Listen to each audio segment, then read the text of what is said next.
Creative economy.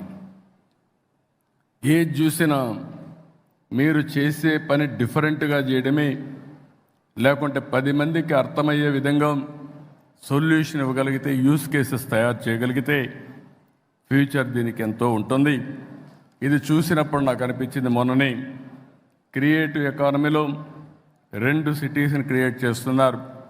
ఒకటి బాంబేలో, రెండోది అమరావతిలో. అమరావతి క్రియేటివ్ ఎకానమీ ఒక చిరునామాగా ఉంటుంది. ఈరోజు హైదరాబాద్ ఉంది. హైదరాబాద్ని మీరు చూస్తే one of the most liveable city. ఈరోజు ఆలోచించింది కాదు.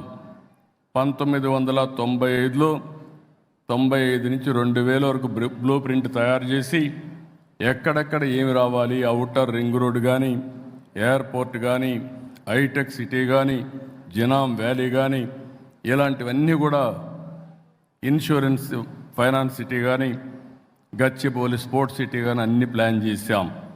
దానివల్ల ఈరోజు మీరు చూస్తే బెస్ట్ లివబుల్ సిటీగా ఉంది.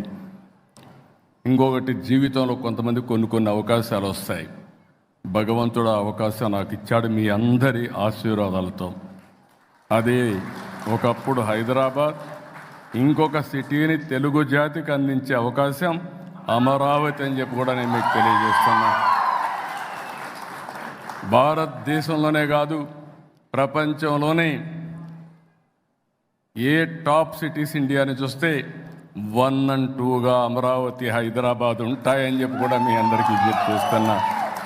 అది తెలుగువారి శక్తి, అది ఉండాలని చెప్పి నేను మనస్ఫూర్తిగా ఆకాంక్షిస్తున్నా.